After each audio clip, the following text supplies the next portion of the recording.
Pessoal, boa tarde a todos. Coloquei já para gravar. É, Gostaria de, agradecer a presença de todo mundo aqui agora.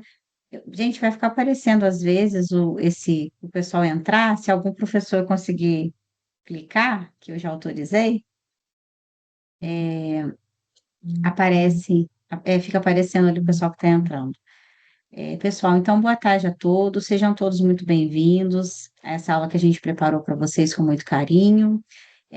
Nós temos mais mediadores aqui hoje, então eu gostaria de agradecer a presença de todos, tá? Hoje a gente está. É difícil, sabe, gente? É muito difícil a gente conseguir conciliar os nossos horários. Então, por isso que acaba ficando um horário assim que não é tão adequado para a maioria de vocês, mas a gente tenta chegar num consenso de horário entre a gente e é super difícil a gente fazer isso.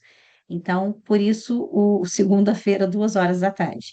Mas todo mundo que não conseguir assistir, fica despreocupado, que a gente está gravando, e depois eu mando lá o link para todos os mediadores compartilharem com vocês, tá bom? O link e o material.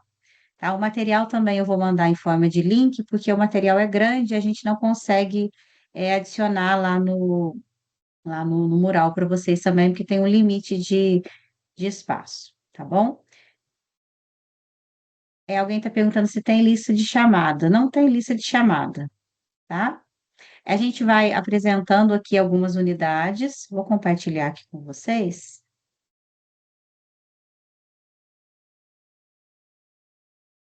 Vocês estão vendo aí direitinho? Eu ainda tô clicando na apresentação.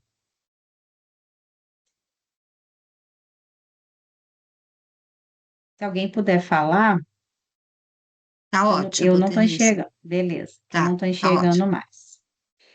Então, pessoal, essa é a nossa. Nós tivemos uma primeira aula síncrona, né, antes da primeira prova. Aí agora a gente está tendo essa segunda aula síncrona, e essa segunda a gente dividiu em segunda e terceira. Por que que a gente fez isso? Para a gente não. Porque a primeira aula que a gente fez, a gente abordou as unidades de 1 a 8 e ficou uma aula muito extensa. Então, a gente achou que o mais adequado era agora a gente separar essa segunda e terceira aula. Então, hoje a gente vai abordar as unidades 9, 10, 11, 12, e a gente já vai ter uma outra aula. Eu não estou lembrada agora exatamente o dia, se algum mediador souber o dia aí, pode me soprar. A gente já está marcado a outra aula, acho que daqui a 2 semanas, não tenho certeza. E aí a gente vai fazer a segunda parte da aula, né, que seria 9, 10, 11, 12, 13, 14, 15 e 16. Então, hoje a gente está aqui, né? Nós estamos com 5 mediadores e eu também que sou responsável pela disciplina. Eu sou a professora Denise, para quem não me conhece ainda, tá? Eu também sou mediadora de 2 turmas, então pode ser que tenha alunos aqui que estejam me reconhecendo também por eu ser a mediadora, tá? Então, eu vou começar então com a aula 9, depois a professora Patrícia e a professora Mercedes, eu não sei se são as duas, vão apresentar para vocês a aula 10, depois o professor Antônio e depois o professor Douglas e o professor Marco. Se vocês tiverem alguma dúvida, podem perguntar, tá bom? Fiquem à vontade. Às vezes também a gente está explicando, aí pergunta ali no chat, às vezes um outro professor já responde, tá bom? Ou qualquer coisa a gente responde por aqui também. Pessoal, então eu vou começar aqui, ó, a unidade 9, probabilidade condicional. Então, como eu estava falando para vocês, a gente resolveu dividir para não ficar uma aula super extensa, então a ideia é a gente não passar muito de 1 hora, que aí fica adequado até para vocês e para o pessoal também que vai assistir esse vídeo depois, tá bom? Então, a unidade 9, a gente fala sobre a probabilidade condicional, né? Então, vamos lá. Então, eu vou ler aqui para vocês o exercício que a professora Mercedes e a professora Patrícia que elaboraram esses exercícios, tá, pessoal? Eu esqueci de comentar isso. Então, a análise de risco é uma prática essencial na gestão empresarial, especialmente em decisões estratégicas como investimentos para aposentadoria. Para investigar como homens e mulheres gestores avaliam o risco nesse contexto, foi realizada uma pesquisa com 1.200 participantes, igualmente divididos entre 2 grupos.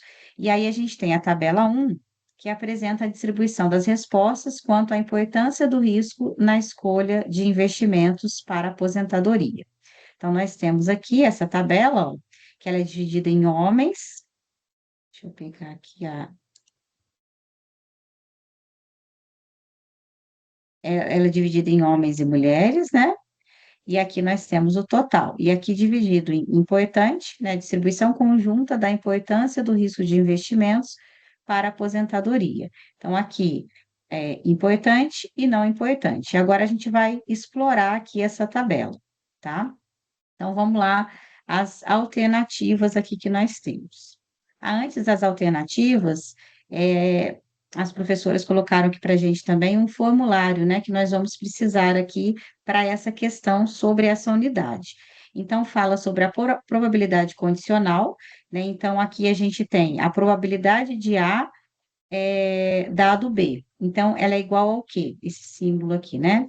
Ela é igual à razão entre a probabilidade da interseção de A com B, então, que é isso aqui, que está no nosso numerador, e dividido pela probabilidade de B. Então, esse símbolo aqui é o símbolo da interseção. E também, lembrando lá na unidade, né, na unidade 9, sobre a probabilidade da união para eventos independentes. Então, A união com B é a probabilidade de A mais a probabilidade de B. Como são eventos independentes, então a gente pode parar aqui e só dizer que é a soma das duas, né? A probabilidade de A mais a probabilidade de B. Então, a gente vai precisar desses conceitos aqui para a gente resolver essa questão. Ó, importante isso aqui também, quando os eventos são mutuamente exclusivos, ou seja, não ocorrem juntos. Então, por isso que a gente tem essa fórmula aqui, e aí a gente não tem aquele complemento. Então, vamos lá.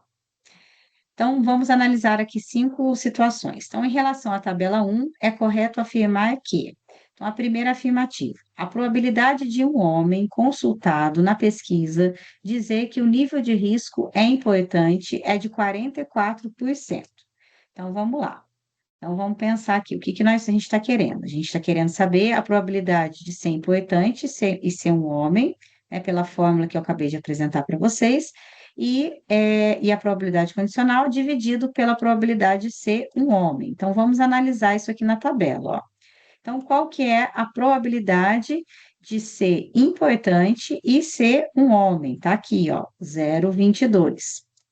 E qual que é a probabilidade de ser um homem? Tá aqui, ó, 0,5. Então, quando a gente faz 0,22 dividido por 0,5, a gente tem 0,44. Multiplicando por 100, 44%. Então, esse resultado aqui, essa alternativa, né, a alternativa A, é a nossa alternativa correta, tá? Então, realmente, a gente tem 44%. Então, agora vamos analisar as outras para a gente entender por que as outras estão incorretas. Então, a segunda afirmativa aqui falava o seguinte: a probabilidade de uma mulher consultada dizer que o risco é importante é de 27%. Então, a gente já fica atento aqui, né? Já está até em negrito, mulher consultada e ser importante. Então, novamente, vamos lá na nossa tabela, ó. A probabilidade de ser uma mulher e a mulher consultada dizer que é importante. Então, 0,27, está aqui, dividido pela probabilidade de ser mulher. Então, 0,27 dividido por 0,5, nós temos 0,54, vezes 100, 54%. Então, essa afirmativa aqui, ela está incorreta, né? Porque ela falou para a gente que era 27%. E aí, né, quando a gente está mais distraído, a gente pode olhar aqui, bater o olho aqui nesse 27 e já achar que está certo. E não está, né? Então, nós temos que lembrar que a probabilidade é aqui, a probabilidade de ser importante de ser mulher, dividido pela probabilidade aqui de ser mulher. Então, por isso que eu fiz o 0,27 dividido pelo 0,5. Próxima afirmativa, então. A probabilidade de um homem consultado dizer que o risco não é importante. Então, agora o que a gente está lidando? Agora a gente sabe que é um homem que está sendo consultado e o homem dizer que não é importante. Então, vamos analisar Novamente, aqui a nossa probabilidade. Então, agora eu estou dizendo que um homem, então eu estou aqui, e ele está dizendo que não é importante. Então, não é importante. O homem, 0,28, 0,28. Dividido pelo total dos homens, 0,5.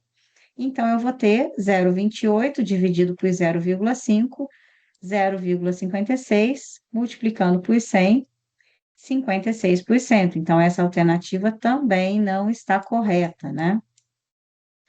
Então, vamos lá agora para a alternativa D. Então, a probabilidade de uma mulher agora consultada dizer que o risco não é importante. Então, novamente, vamos prestar atenção aqui na nossa tabela. Então, a probabilidade de uma mulher dizer que não é importante. Então, a gente tem aqui o 0,23, né?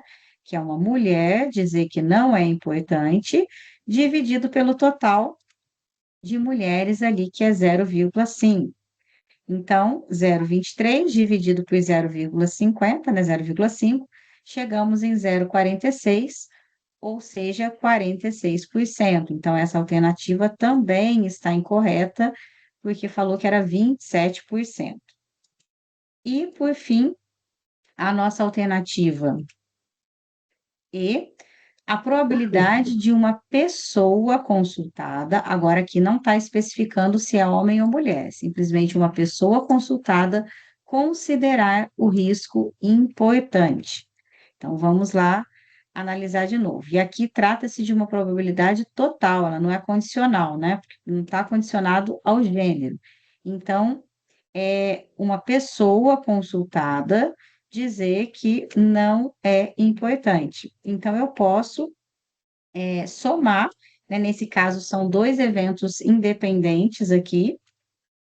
Então, eu posso somar os homens que consideram um risco importante, né?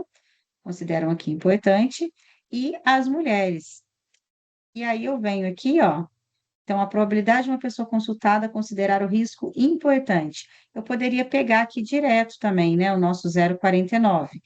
Ou eu posso somar. Então, é o 0,22 mais o 0,27, que é justamente o 0,49. O 51% seria a probabilidade da pessoa consultada considerar o risco não importante, né? Aí seria correto aqui. Então, se tivesse uma palavrinha aqui, não, aí essa aqui que estaria correta, né? Então, nesse caso também está incorreto, então deu 49%, e ou vocês podem somar ou pegar aqui o valor. Essa última coluna, então, na verdade, se não tivesse aqui, não tinha problema, né? Era só somar esses dois quadradinhos aqui. Certo, pessoal? Bom, então agora eu vou descompartilhar aqui a minha tela para a professora Patrícia.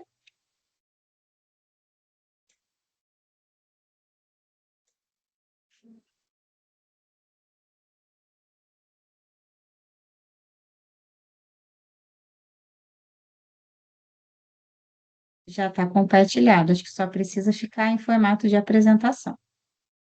Tá, tá compartilhado, né? Então vamos lá, tá bom? Sim, Sim? Então, boa tarde a todos. Eu vou falar um pouquinho aí da unidade 10. Eu falei para a professora Denise, eu falei assim, Denise, e para a professora Mercedes, né? Que eu ia compartilhar com vocês esses exercícios, porque a professora Mercedes é que fez a maior parte aí do trabalho, né? Então, eu falei, Mercedes, pode deixar que eu vou, então, compartilhar esse exercício com vocês. Então, é a unidade 10, tá?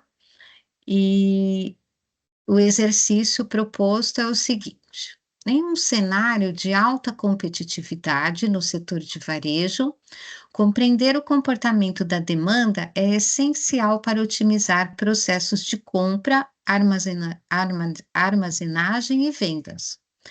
Um gestor da área comercial observou flutuações significativas na procura por um modelo específico de celular ao longo dos últimos 2 anos.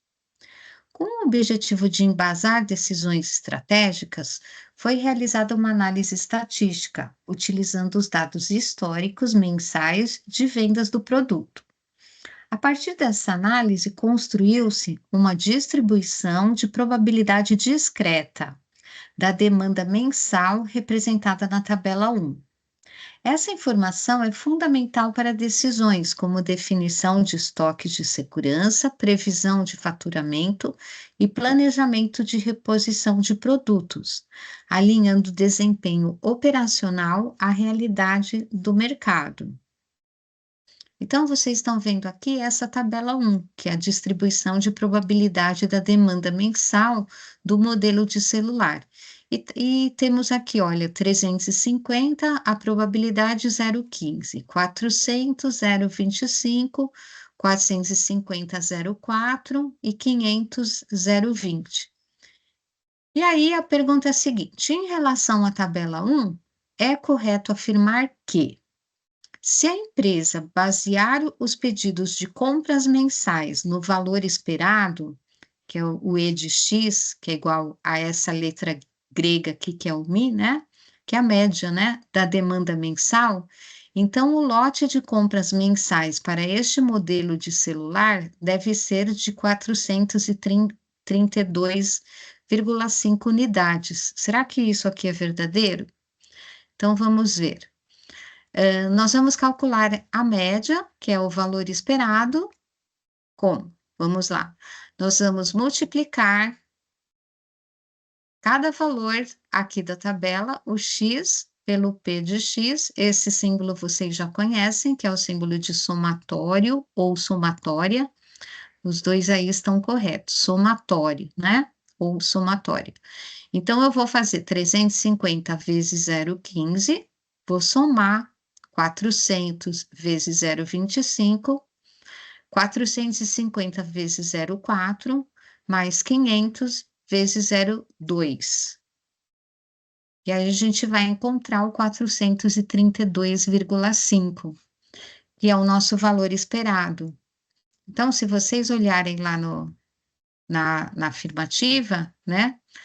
Então, essa alternativa aqui está correta, 432,5, essa é a alternativa correta. Vamos dar uma olhada nas outras. Segunda, letra B. Pode-se afirmar que a variância dos pedidos de compras mensais deste modelo de celular demandado é de 2.500 unidades? Vamos lá, vamos calcular então a variância. Então, como que a gente vai calcular a variância? A gente vai pegar o X, que são os valores possíveis da demanda. Esse Mi é a média que nós já calculamos na alternativa anterior, 432,5, e o P de X é a função da probabilidade, são as probabilidades associadas a cada valor de X. Então, essa é a tabela 1, tá? Que está refeita. E aí a gente vai fazer o 350 menos a média, o 400 menos a média. E aí a gente vai chegar neste valor, que é menos 82,5, e a gente vai elevar ao quadrado. Quando a gente eleva ao quadrado, vejam que ficam todos positivos, né? Então, aí a gente está calculando a variância da mesma forma que a gente calculou anteriormente nas medidas de dispersão, lembram? A mesma coisa. E aí a gente vai multiplicar pela função da probabilidade. E aí, o que a gente vai fazer? Somar todos esses valores. Então, vamos lá. Agora, somamos a última coluna. E achamos aqui a variância, 2.318,75. Portanto, a variância da demanda mensal, ela é aproximadamente, podemos aproximar aqui para 2.319 unidades ao quadrado. Então, essa é variância. Então, essa alternativa está incorreta. E aí, vamos agora para a alternativa C, que é o desvio padrão. ou seja, a variabilidade nos pedidos de compra mensais deste modelo de celular demandado é de 120 unidades. Vamos ver se é 120 unidades mesmo. O que que a gente faz aqui para achar o desvio padrão? A gente vai fazer a raiz quadrada da variância. Então, a variância que a gente já calculou, extraindo a raiz, 48,16. Então, essa alternativa está errada também, 120 unidades, né? Olha lá em cima na alternativa C. Agora vamos para a alternativa D. Se a supervisão de vendas tirar como base o valor esperado da média, mais ou menos o desvio padrão, para efetuar uma compra deste modelo de celular, então esses valores ficariam entre 350 unidades e 500 unidades? Será que é verdade isso? Então vamos lá. A média, que é o valor esperado, ou esperança, né, é o 432,5. O desvio padrão, 48,16. Então, a gente vai ter a média mais ou menos o desvio padrão. Então, 432,5 menos o 48,16 e o 432,5 mais o 48,16. Então, ficaria entre 384 e 480 aproximadamente, né? Olha, 350, então essa alternativa está errada também, ok? Então, agora, a unidade 11 é o professor Antônio, né? Que Aham. vai apresentar. Perfeito, Patrícia. Boa tarde a todos. Compartilhar aqui no meu computador, tá bom?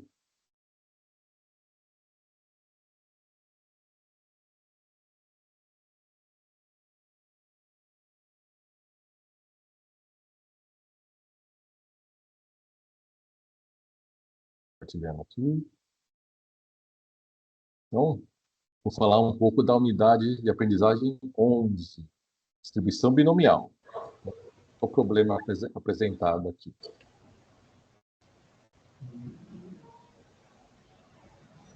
Então, uma empresa do setor de bens de consumo adquiriu novos equipamentos, visando aumentar a produtividade e reduzir perdas. Para justificar a continuidade do uso de uma nova máquina, foi definido que, no máximo, dois, que é importante, tá? Informação aqui no exercício. Aqui uma caneta. Isso aqui é importante, ó. No máximo, 2% das unidades pode apresentar defeito funcional. Para monitoramento da qualidade, a diretoria realiza auditoria periódica, selecionando 3 unidades aleatoriamente por lote. A variável aleatória x representa o número de unidades defeituosas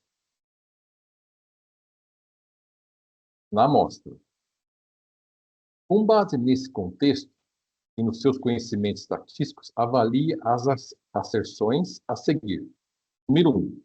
O experimento descrito representa um experimento binomial, apropriado para análise estatística da eficiência operacional do novo equipamento. Por quê? Número 2. A probabilidade de uma unidade apresentar defeito é constante e igual a 0,02. E as verificações são independentes, o que caracteriza o experimento binomial. Então, tem duas asserções aqui.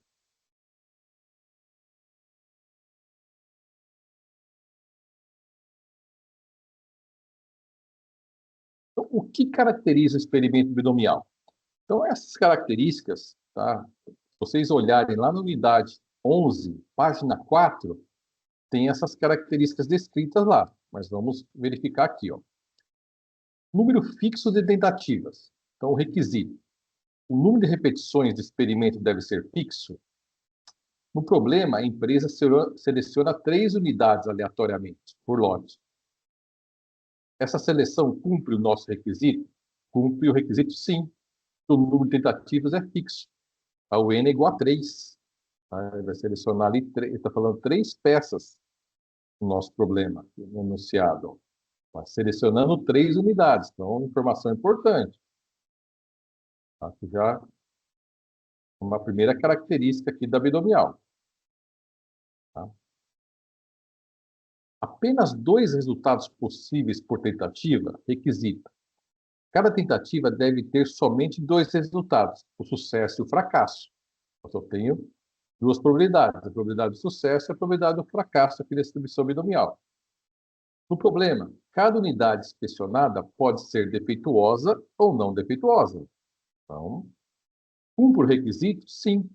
Exatamente 2 resultados possíveis, a probabilidade da peça ser defeituosa e a probabilidade da peça não ser defeituosa. Então, segunda característica, ok. Uma terceira característica aqui. Probabilidade constante, requisito. A probabilidade de sucesso, no caso defeito, deve ser a mesma em cada tentativa. No problema, a chance de uma unidade apresentar defeito é 2%, que é essa probabilidade constante aqui, a mesma probabilidade para qualquer peça. Cumpre o requisito? Sim. A probabilidade do defeito é constante para todas as unidades. Então, qualquer unidade apresentar defeito é 2%, 0,02. Tá? Outra característica, ensaios independentes. Requisito. O resultado de uma tentativa não deve afetar os outros. No problema, as unidades são escolhidas aleatoriamente, o que garante independência entre os resultados. Cumpre sim o requisito? Sim. As tentativas são independentes. Se uma peça é defeituosa, vou analisar uma outra, são independentes. Pode ser defeituosa ou não. Então, outra característica aqui que nós temos, que o nosso problema cumpre o requisito. Então, conclusão. Todas as 4 condições foram atendidas. O experimento é uma binomial. Então, no nosso caso, nós temos uma distribuição binomial no nosso problema.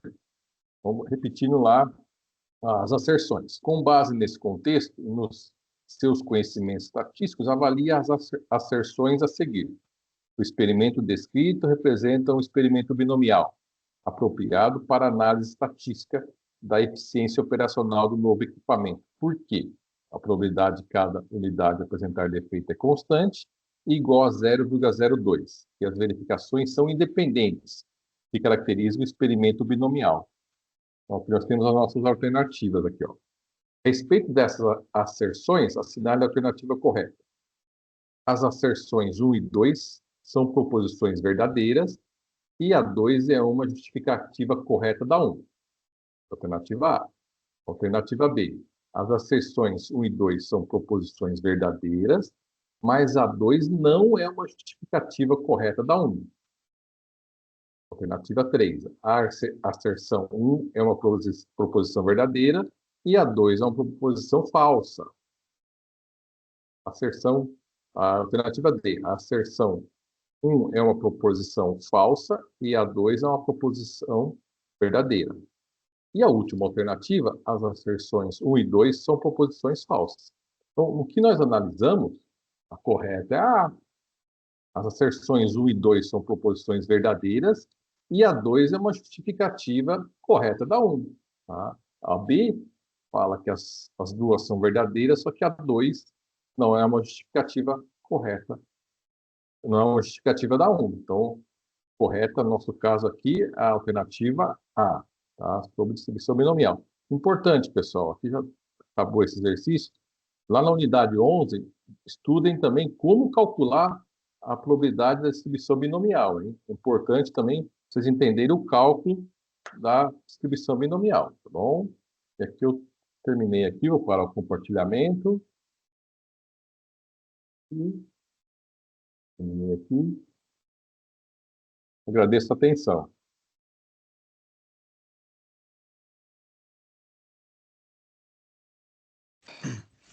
Olá, boa tarde a todos.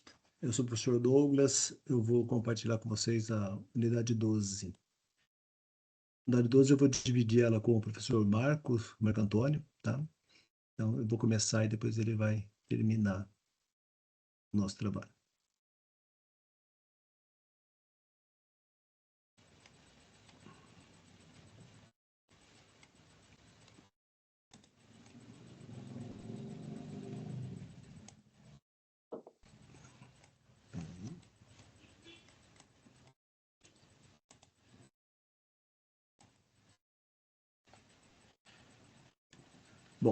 Então, vamos falar sobre a normal padrão da unidade 12. Bom, vamos começar então a fazer a leitura do problema, daí vamos explicar ele ao longo da resolução. Então fala assim, uma empresa de tecnologia realizou um levantamento sobre o tempo médio mensal que os desenvolvedores dedicam a um projeto estratégico. O objetivo era compreender a distribuição de carga de trabalho e melhorar a alocação de recursos entre as equipes. Com base nos registros dos últimos meses, observou-se que os colaboradores dedicam, em média, 87 horas por mês, com desvio padrão de 16 horas. Os dados seguem uma distribuição normal, né, o que permite a gestão aplicar análise estatística para apoiar as decisões operacionais. Então, o primeiro ponto importante, né, é que no exercício já garante que os dados seguem uma distribuição normal, né? Então, isso já está como garantia no exercício no enunciado. Daí ele pede para a gente, né, verificar 4 afirmativas, né? Eu vou falar sobre a afirmativa A e a B, o professor Marco Antônio, depois eu vou falar sobre a C e a D. Vamos falar primeiro sobre a A. Com base nessas informações, analise a afirmativa a seguir. A probabilidade de um desenvolvedor escolhido aleatoriamente dedicar menos de 60 horas por mês ao projeto é de 4,55%, o que pode indicar um nível de engajamento significativamente abaixo da média.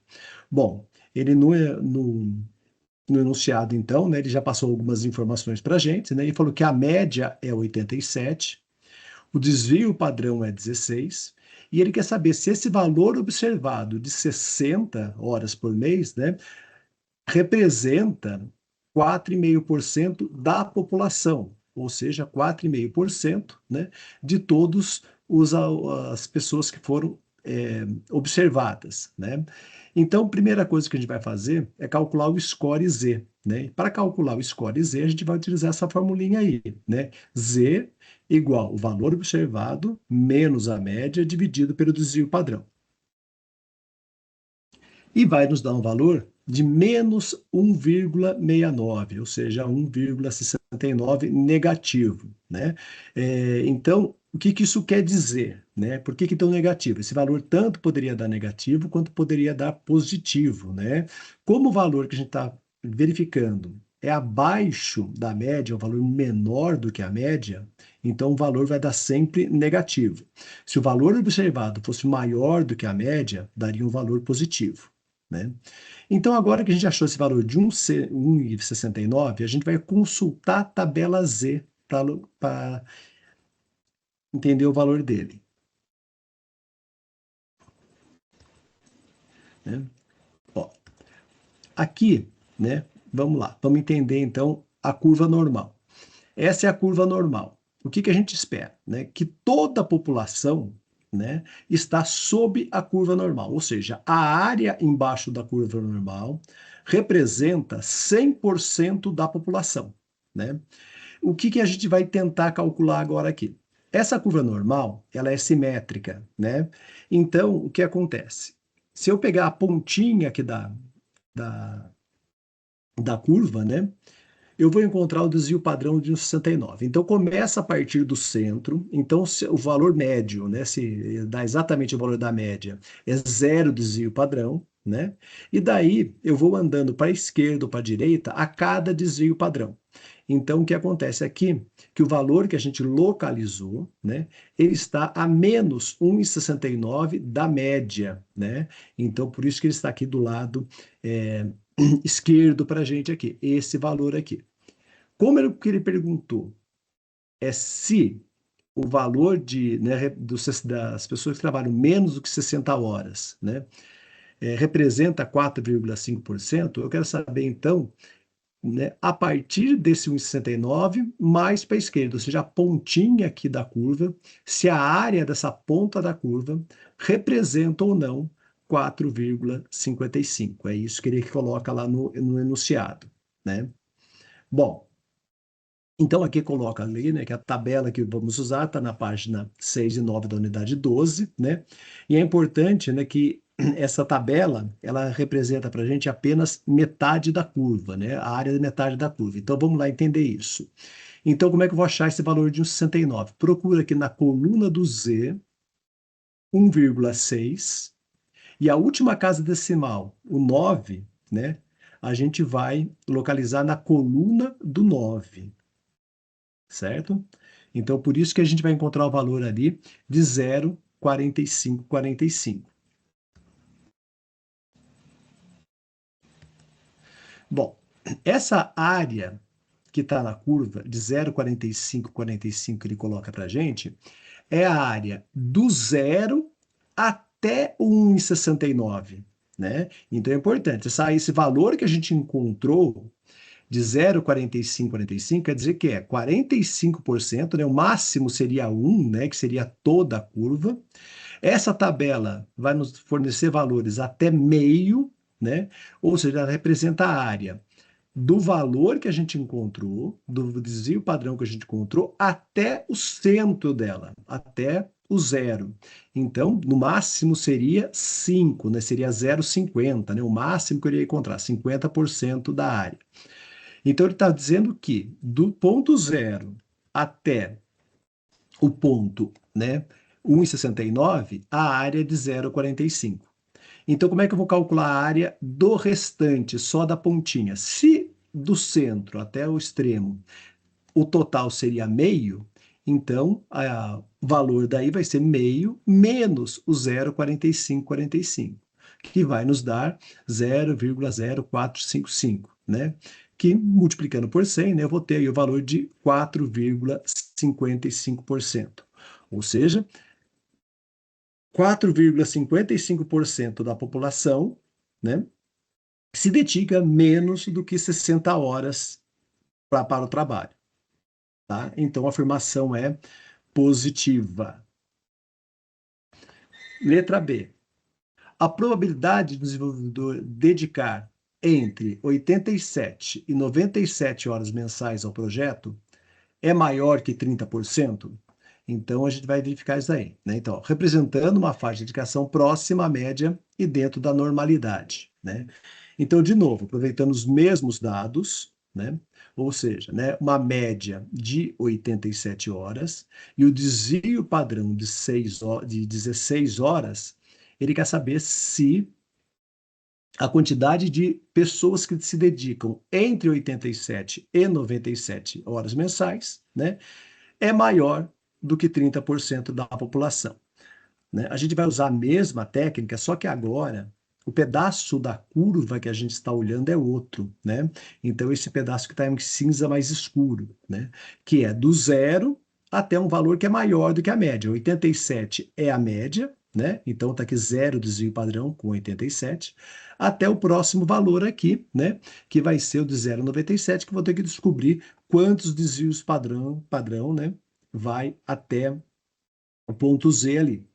Então, o cálculo é o mesmo, né? Então, primeiro, o que é o Z1 aqui, né? O Z1 é onde inicia a curva, né? Então, ele colocou aqui, né, 87 menos 87, né? Então, que vai dar zero, dividido por 16, que dá zero. Então, esse ponto aqui é o ponto zero, ou seja, zero desvio padrão, né? Sempre que eu estou fazendo isso da média, vai dar o mesmo valor. O Z2, que é o segundo ponto aqui, é 97, que é o valor esperado, né, observado, menos 87, que é a média. O que vai dar 10 por 16, que é aproximadamente 0,62. Então, o que eu vou procurar na tabela, né? Eu teria que procurar esses dois valores, né? O Z igual a 0 e o Z igual a 0,62, né? Para a gente poder fazer o cálculo da área sob a curva aí. Então, procurando o 0,62 de novo, ó. 0,6, né? E a última casa decimal aqui. Tá dando para a gente aqui 0,2324, né? Como, só voltar um item aqui, ó. Como aqui no Z igual a zero, repare que é zero, né? Então, no zero é zero, né? Sempre vai ser zero. Então, isso significa o quê? Que a área sobre aquela curva é de 23,24%, né? E como ele queria saber se o valor era maior do que 30%, né? Não, 23,24 é menor do que 30%, né? Então, essa afirmativa está incorreta, né? O valor está incorreto. Agora o professor Marco Antônio vai concluir o exercício com vocês.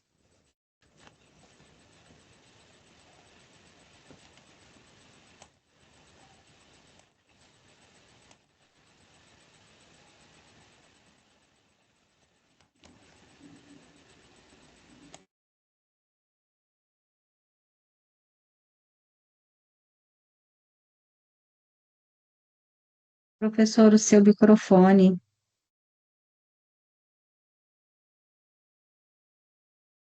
Oi, agora sim, né? Sim. Tá, ok. Bom, então vamos lá, vou dar continuidade, então, na análise dessa questão que o professor Douglas começou, para analisar as duas alternativas seguintes. Então, diante do problema, né, que ele foi colocado, na questão número C, a gente vai verificar se a probabilidade, então, de o desenvolvedor dedicar entre 57 e 87 horas mensais ao projeto é menor que 20%, indicando que poucos colaboradores permanecem abaixo ou exatamente na média com uma diferença tão grande. Ou então, foi colocado, a gente está resolvendo um exercício de distribuição normal, né? Então, sempre importante fazermos a figura da distribuição para a gente localizar quais os valores que a gente tem. Só lembrando lá do enunciado, né? A caracterização da média, ela é sempre feita, da distribuição normal é sempre feita por dois parâmetros, né? Que é a média e o desvio padrão. Então, lá do enunciado, a gente tem que essa média é 87 e o desvio padrão de 16 horas por mês. Então, só lembrando, posicionar a média, ela sempre coincide aqui com o centro da distribuição normal. Então, eu vou ter aqui a média 87, e aí eu quero comparar esse valor. Então, dedicação de horas aqui entre 57 e 82. Então, como referência, o meu 87, 57 vai estar aqui à esquerda. Então, isso significa que eu estou querendo saber quanto é que corresponde essa área da minha curva compreendida entre esses dois valores aqui, ok? Lembrando, como já foi dito, a área total corresponde a 100%, ela é sempre simétrica, quer dizer, eu tenho 50% acima e 50% abaixo, mas eu quero exatamente entre esses dois valores calcular quanto que corresponde essa área aí localizada. Como foi dito, então, a primeira coisa é fazer a transformação para a unidade padrão Z desse valor aqui. Então, se eu tiver esse valor Z, a conversão será dada por essa fórmula, né? É a média, 87, desculpe, é o valor X, que é 57, menos a média, 87, dividido pelo desvio padrão, que é 16. Se formos na calculadora, fazendo esse cálculo aí, aqui vai dar então menos 30 dividido por 16, eu vou ter menos 1,875, né? Lembrando que para Z a gente trabalha sempre com duas casas decimais, sempre quando a gente despreza critério de arredondamento. Então eu tenho um valor de menos 1,88. Lembrando que toda vez que eu estou abaixo da média do lado esquerdo, esse valor de Z vai ser sempre negativo. Calculado esse valor de Z, a gente vai para a tabela, que o professor Douglas já comentou aí, já mostrou como é que a gente faz a localização desse valor na tabela para associar, então, para esse valor de Z, qual é a área correspondente. Vou trazer aqui, só vou usar a mesma tabela que consta na nossa unidade 12. Vocês viram aí que na unidade 12 ela traz essa tabela aqui, e eu vou aproveitar para usar ela. Então, eu estou procurando um valor de Z 1,8, portanto, eu vou lá na linha 1,8, e lembrando que o último algarismo representa, então, o valor que eu vou procurar aqui na coluna. Então, 1,88, eu vou ter aqui o valor correspondente à área localizada abaixo da curva normal para esse valor de Z. Então, eu tenho aqui uma área de 0,46995, ok? calculado pela tabela, só lembrando, então, esse valor de área é sempre da origem até o valor que eu tenho lá. Então, essa área que a tabela me fornece é justamente essa área aqui, 46.995. Então, posso dizer que a área correspondente aí é igual a 46,99%, ou aproximadamente 47%.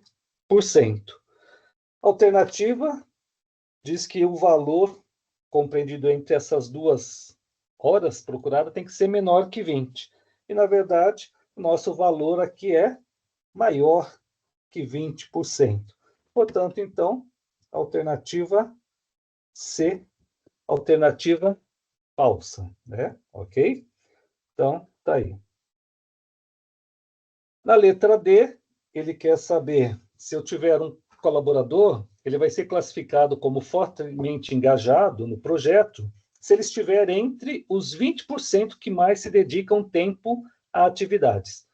Portanto, um desenvolvedor que dedicar mais de 80 horas por mês será classificado como fortemente engajado. Então, perceba que ele quer verificar colaboradores que se dedicam mais de 90 horas. Ok? Então, vamos lá de novo. Tenho lá a curva da distribuição normal. Nossa média continua sendo 87. E agora eu quero buscar, né, nessa curva, valores que estão acima de 90, né? Então, referência, esse aqui é 87, mais ou menos vou colocar aqui, ó, 90. Então, significa que eu estou procurando quanto que corresponde à área localizada acima de 90. Então, é esse valor da área que eu estou procurando. Novamente, para esse valor de X, eu vou converter para a unidade Z, né? Lembrando que a fórmula X menos a média dividido pelo desvio. O X que eu quero agora é 90, a média 87, e o desvio padrão 16. 90 menos 87 dá 3, e 3 dividido por 16, fazendo os cálculos aí, com nossa calculadora, eu vou chegar no valor 0,1875. Esse é o valor de Z. Novamente lembrando que a gente só utiliza para Z duas casas decimais. Olha o próximo algarismo, critério de arredondamento. Então, o valor de Z que eu devo procurar na minha tabela é 0,19. Vamos lá de novo com a tabela, valor 0,19. 0,1 está aqui, o 9, coluna 9. Então, o valor dessa área para Z, 0,19, vai ser, então, 0,7535. Ok? O valor da área fornecido pela tabela, basta lembrar que esse valor que a área da tabela me fornece é sempre o valor do centro da origem até o valor que eu quero. Então, essa área aqui corresponde a 0,07535. Mas não é a área que eu quero, né, professor? Eu quero justamente a área dessa ponta aqui. E aí, como é que a gente faz? Lembrando, então, que metade da curva, então, toda essa parte acima da média, corresponde a meio. Se eu pegar, então, de meio e tirar esse valor dessa área, 7535, eu vou achar justamente a área que eu estou procurando aqui, né? Se fizermos aí, então, essa diferença, eu vou ter 0,7535, 0,42, 4, 65, ou, em porcentagem, né, 42,46%. Portanto, então, a porcentagem de encontrar um colaborador que se dedica mais de 90 horas é de 42,46%. E aqui ele diz que essa probabilidade é de 20%. Portanto, esse valor aqui, bem maior que 20%, portanto, também essa alternativa é falsa. Ok? Portanto, então está aí a análise da alternativa D dessa questão aí. Ok? Encerrando por aqui, professora Denise, retoma.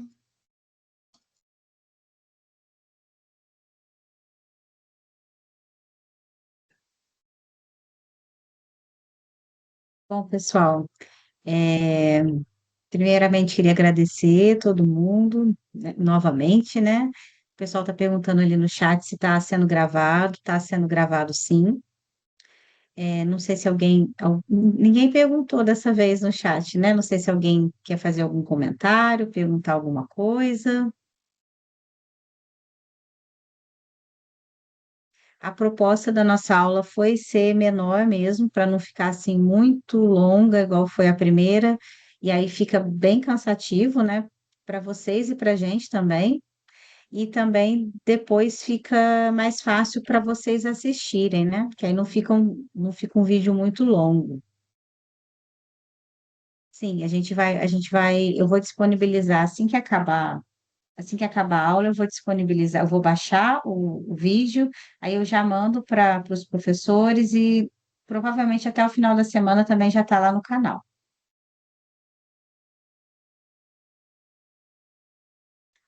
Certo, pessoal? Bom, então, mais uma vez, muito obrigada para os professores, se puderam dedicar um tempinho e estar aqui com vocês, que a gente gosta dessa, assim, cada professor fala um pedacinho também, explica uma unidade para não ficar um professor só, né? Porque já diversifica, né, gente? A disciplina não é uma disciplina fácil, né? A gente sabe disso. Então, a gente convida vocês para participarem lá nos fóruns de dúvida. Toda vez que surgir uma dúvida, dá preferência em perguntar no fórum, porque aí, às vezes, a sua dúvida pode ser a dúvida de um colega. Que mais? Já passou agora os nossos fóruns avaliativos, né? Mas para agora vocês já estão pegando mais o jeito de como que funciona, e a gente vai ter uma outra aula antes da P2, tá?